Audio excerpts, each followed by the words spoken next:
Au pays de Facebook, la population se situe au 3e rang mondial. Quant à YouTube, ce sont 2 milliards de vidéos qui sont vues quotidiennement. Des chiffres spectaculaires qui expliquent que la revue française Timbre Magazine se soit engagée dès 2005 dans l'audiovisuel sur Internet afin de promouvoir la philatélie.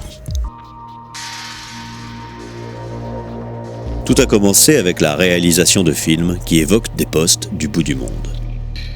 C'est au pôle Nord géographique que Gauthier Tout-le-Monde, rédacteur en chef de Timbre Magazine, réalise son premier reportage sur l'improbable bureau de poste russe monté chaque année sur un gros glaçon dans des conditions extrêmes. Le tournage est difficile car il n'est pas facile de se rendre au centre de cet océan gelé où l'homme n'a pas sa place. Pour cette expédition, comme pour les suivantes, des plis sont adressés aux collectionneurs. La même année, il part à la découverte de l'une des dernières postes fluviales du monde, celle du Maroni en Guyane. Il est accompagné d'une escorte de la gendarmerie, compte tenu de fortes tensions qui existent alors sur le fleuve. Gauthier part en pirogue dans les immensités de la forêt amazonienne. Il rencontre de nombreux postiers qui font un travail remarquable, parfois au péril de leur vie.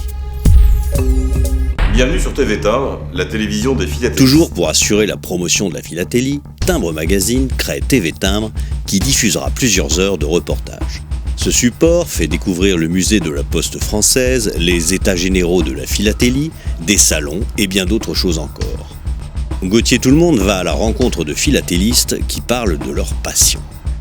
Jacqueline Cora, qui réalisa durant 20 ans une émission à la télévision française entièrement consacrée au timbre, est la marraine de la Web TV.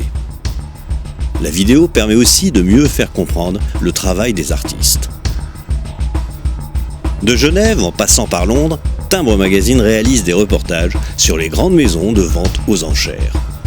Les prix atteints sont parfois spectaculaires.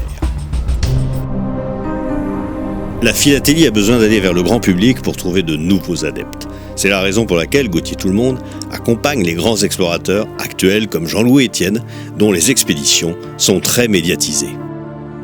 Dernièrement, Gauthier a navigué sur le Planète Solar. Il est le premier bateau à avoir réalisé le tour du monde avec pour seule énergie le soleil. Des plis ont été postés des principales étapes. Ils sont une part de cette aventure que s'approprient les collectionneurs. Internet offre un autre mode de communication. Il permet à la philatélie d'être présente y compris sur les smartphones. Cette communication, qui ne connaît pas les frontières, permet de valoriser l'extraordinaire patrimoine culturel des postes, des origines à nos jours.